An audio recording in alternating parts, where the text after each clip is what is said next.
दोस्तों, दीपावली आ रही है। भगवान श्री राम के 14 सालों के वनवास के बाद अयोध्या लौटने की खुशी में लोगों ने अपने घरों को दीपों से सजाकर भगवान श्री राम, माता सीता और श्री लक्ष्मण सहित भव्य स्वागत किया था। और तब से इस त्योहार को पूरे भारत में बड़े ही हर्षोल्लास के साथ मनाया जाता है। इस दिन लोग सारे दुख और सारे बैर को भुलाकर एक दूसरे के गले मिलते हैं, खुशियाँ बांटते हैं, मिठाइयाँ खाते हैं और पटाखे जलाकर बड़े ही धूमधाम से इस त्योहार को मनाते हैं। लेकिन क्या आपने कभी सोचा है कि इन पटाखों की शुरुआत कैसे हुई, इसकी खोज किसने की और ये पटाखे भारत कब आए?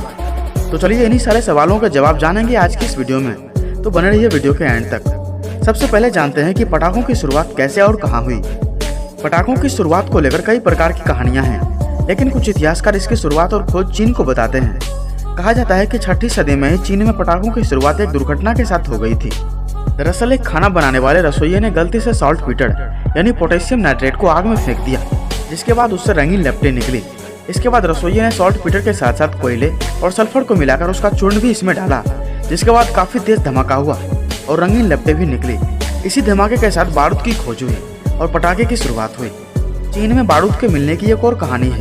करीब 2200 साल पहले लोग बांस को आग में डाल देते थे और गर्म होने पर इसकी गांठ फट जाती थी।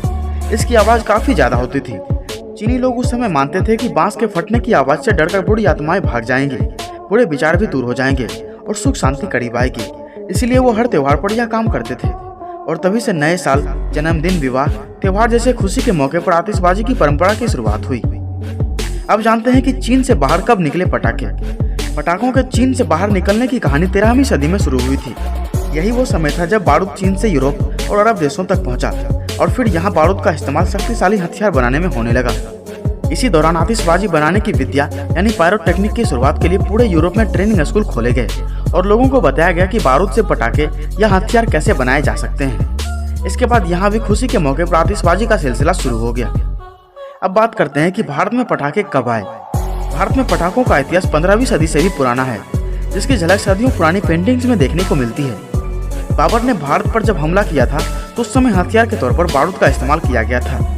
वहीं शाहजहां के बेटे दारा शिकोह के बेटे की शादी से जुड़ी 1633 की एक पेंटिंग में भी आतिशबाजी देखने को मिलती है। 17वीं सदी में भारत में पटाखों का इस्तेमाल हाथी जैसे बड़े जानवरों की ट्रेनिंग में भी किया जाता था।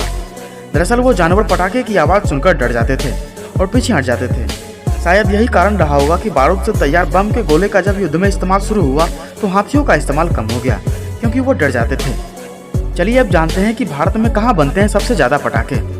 चीन के बाद भारत दुनिया भर में सबसे ज्यादा पटाखा बनाने वाला देश है। भारत में इसका कारोबार 5000 करोड़ रुपए से भी ज्यादा है, जिसमें लाखों लोगों की आजीविका जुड़ी है। अब सवाल यह है कि भारत में सबसे ज्यादा पटाखे कहाँ बनाए जाते हैं। तो आपको बता दें कि चेन्नई से 500 किलोमीटर दूर एक जगह है जिसका नाम है शिवाकाशी।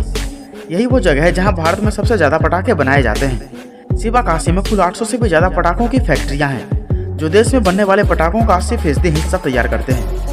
शिवाकाशी में ही पटाखों की इतनी सारी फैक्ट्रियां इसलिए हैं क्योंकि शिवाकाशी के 2 नडार भाई सनमुगम नडार और अय्या नडार ने 1922 में कोलकाता से माचिस बनाने की कला सीखी और फिर शिवाकाशी लौट गए। यहाँ पर दोनों ने मिलकर पैसे जोड़े और माचिस की एक छोटी सी फैक्ट्री लगाई। कारोबार जम जाने के बाद दोनों सहमति से 1926 में अलग हो गए। इसके बाद दोनों ने पटाखे बनाने का काम शुरू किया। आज दोनों की कंपनियां स्टैंडर्ड फायरवर्क्स और श्री कालेश्वरी फायरवर्क्स देश की 2 सबसे बड़ी पटाखा बनाने वाली कंपनियां मानी जाती है। यहीं से 80% पटाखे बनकर पूरे देश में और दुनिया भर में सप्लाई किए जाते हैं। तो दोस्तों, आज के लिए इस वीडियो में बस इतना ही।